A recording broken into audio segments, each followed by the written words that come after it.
فرمائی۔ کتنے لوگ ایسے ہیں جو باہر پھر رہے ہیں، مسجد میں آ نہیں سکتے، اس کی توفیق ہے نا جی۔ آپ نے واقعہ سن رکھا ہے، ایک صاحب تھے، ان کا نوکر و غلام بھی ساتھ جا رہا تھا۔ راستے میں جاتے جاتے ایک جگہ پہ اذان ہوئی، اللہ کی توحید کا آوازہ کان میں پڑا۔ غلام نے کہا آقا جی مجھے میرے حاکم نے بلایا ہے، میرے آقا نے بلایا ہے۔ اس نے کہا آقا تو میں ہوں، ٹھیک ہے آپ جاؤ۔ نماز پڑھی خشوع کے ساتھ، خضوع کے ساتھ۔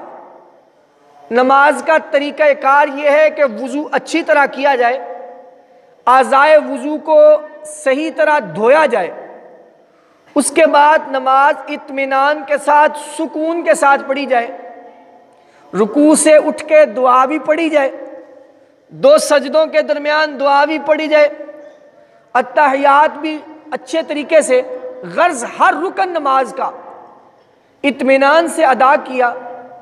دیر کافی ہو گئی، وہ صاحب اندر آئے، بھائی آپ باہر کیوں نہیں آ رہے؟ کون سی ذات آپ کو باہر نہیں آنے دیتی؟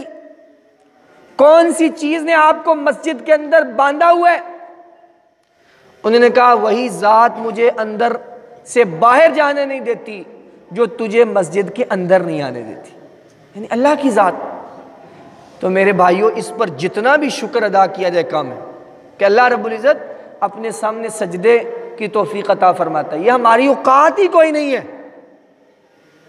اگر اللہ رب العزت کسی کو آذان کی توفیق دیتا ہے، آذان دیتا ہے، اس پر شکر یا اللہ تو نے مجھ سے اپنا کلمہ توحید بلند کروایا، یا اللہ تیرا شکر ہے تو نے مجھے جگایا کہ رات کے پچھلے پہر میں نے اٹھ کے تیرے سامنے سجدہ کیا، میری کیا اوقات ہے؟ کئی غافل سوئے رہے تھے، تو اس پر اترانا نہیں، اللہ کا بڑا احسان، اللہ کا بڑا شکر ہے کہ جس نے یہ عبادت کی توفیق عطا فرمائی ہے، اپنے سامنے جھکنے کی توفیق عطا فرمائی ہے۔